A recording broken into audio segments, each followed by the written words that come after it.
Hello everyone, it's Friday once again, so you know what that means. It's time for edition 86 of Artisan Weekly. It's been a hot week this week here, record temperatures on Monday, so it was a bit of a scorcher.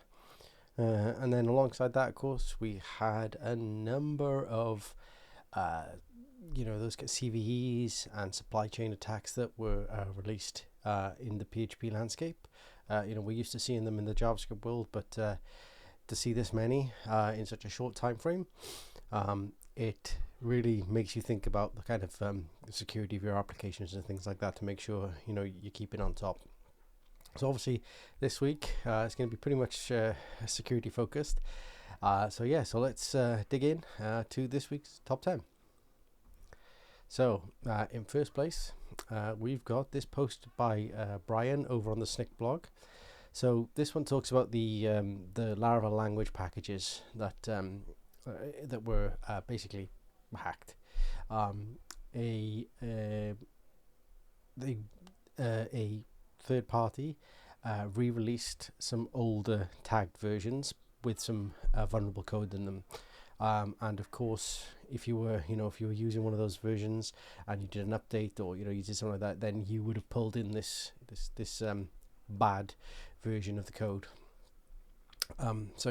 If you do use the Laravel language packages, head on over to this blog post, give it a read. Hopefully you haven't been, your application isn't at risk, but it's worth reading and seeing the solution and getting it kind of fixed on your end. Next up then, another one. Daniel here, he had a little side project that he forgot about. And it had an outdated Livewire package, which then became vulnerable, and his application got hacked. And basically, he used Mailcoach for his email sending, and the compromised application then sent out 50,000 spam emails at 3 a.m. in the morning. I mean, imagine waking up to those kind of notifications. So yeah. Again, this is a bit of a cautionary tale of keeping your applications up to date, checking on them, making sure they're all up to date and got the latest packages. And if if there are CVEs and things like that you're dealing with them, and if you have got side projects that are just sitting there and you forget about them, check on them because this could happen. Daniel was lucky enough that Spatsy waived the fee for this, for the 50,000 emails, and he was able to fix this and get it going again, but it's a bit of a cautionary tale. Then you might start seeing more and more of this now. So yeah, be vigilant and keep things up to date. Next up then, we've got a new package by Nuno. So this is called Laravel Moat, and this package, you install it and it checks your GitHub account. So it checks, reviews the security of your GitHub account. Now this is becoming important because some of these compromised packages and things like that were done via compromised GitHub accounts. We've seen it a few times over the year, but if you're not vigilant with these kind of things and you haven't got the settings correct and things like that, we're gonna see more and more of this. So Moat kind of reads your GitHub organization, your user settings and things like that. Doesn't write anything. It just reads through and has a set list, which it checks. It basically checks the GitHub security like recommendations, and then kind of flags if you've got any issues. So it's a nice little package to install, and just to confirm that what you think is safe, and any of those warnings or those failures, should probably go and see if you can fix them. And then another one. So this one is by Stephen Riscata, one of the security experts in the Laravel world. He can do penetration tests and things like that on your Laravel applications. So if you're looking for that kind of thing, you should go and get in touch with Stephen, because he's got plenty of experience in doing this. And he talks here about using Laravel Moat to secure your repositories and things like that. So it just shows like a good working example of how to use that package then that Nuno's just released. And for him to talk about it kind of gives it a little bit more of a, in my opinion, that is a good package to use. So if you've not had a look at it yet and you want to see how to use it, head over to this blog. Next one, a bit of a step away from a bit of security stuff. Zacharias here, he uses Bitbucket in this example for his code repository. Now, we've used Bitbucket for a couple of clients, and I found the pipelines not as good as GitHub Actions, but in this post, he talks about making Pest use the parallel sharding in the database, which is really good because obviously that's going to speed up your tests basically, because you're going to be able to shard them across multiple runners. So he walks through the things that you need to do to get this to work, and I love this because obviously we're using Bitbucket on a couple of projects, so we're able to take this and look to implement this over the next week. But yeah, if you've been wondering how to do this with Bitbucket, head on over and give this post a read. And then next up, we've got another post here from the Composer team. So Nils Adaman and Igor Benko. Now, this post is a kind of off the back of all the things that have happened, as I mentioned, all the security issues and things like that have happened across the PHP ecosystem of late. They have been working on some upgrades, some updates that they wanted to do, and some of these timelines have now shifted. As I mentioned, the things that maybe would have been kind of further on the backlog and now been moved forward. But I really like this. Like they're thinking about the problems that we're seeing right now, and they're looking at putting fixes in place for them. So we've got a new version of Composer.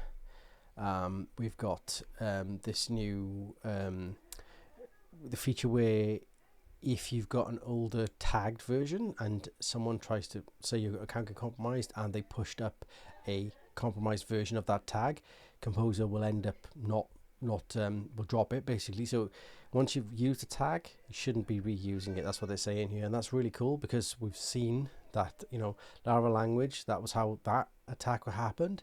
So by doing this, it's going to help us, but also things like mandatory multi-factor authentication, these things that kind of will help secure these packages for us. So this is really cool, and it's great to see that Composer are moving forward like this.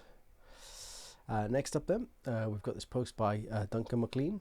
Now Satis isn't something that we've used, but it's something that you can use to serve private Composer packages. Now, I think Duncan is obviously doing some of this stuff, and he kind of talks through here how you can do that on Laravel Forge. It's just an interesting one. We've not done anything like this, but it's quite nice to see how you go about doing it. So, if you're thinking about using it, head on over. It's a really nice post. Next up then, over on Laravel News, we've got Eric here talking about Laravel Paper. This is a new package. It's a flat file eloquent driver. So think of it like individual posts become like a flat file, so you can do like Markdown, JSON, things like that. So it means you can still use Eloquent, but you don't have a database to back with. So no SQLite, no MySQL, none of that kind of stuff. It just does it with flat files. It's pretty cool. It's interesting. I mean, I don't think you'd want to use it on a huge project, but it's quite a nice package. It's just an interesting one to try out. And then next up, we've got Brent again. In this one, he goes through the RFC for generics in PHP. So this RFC that has appeared looks pretty good. Brent seems really, really positive about it. Who knows? We might get generics in some form in PHP. Let's, fingers crossed. Let's see if that happens. And then finally, we've got this post by Thomas. So if you know Thomas, PHP Stan, Rector, things like that. He's involved in all these packages that you probably use day to day. And this is a new plugin. So you might have seen code like this where you instantiate a new class and then you use the setters throughout the thing to set those attributes on the class. And this is fine, it works, but what if you're doing this in multiple places or multiple files and it just becomes lots of code? So this rule can go through, and we'll turn this kind of setting into doing it through the constructor, just to make it shorter lines of code, but also it's a lot nicer, in my opinion. I would prefer to do it that way. So yeah, it's just another one of these plugins that you can use. So yeah, if you're using PHP Stan and you are kind of doing this a lot, or you're seeing this a lot in your code, give this one an install, and then you can run it and it will update the code for you. So that's it for this week. Hopefully there's been something there that that's caught your eye.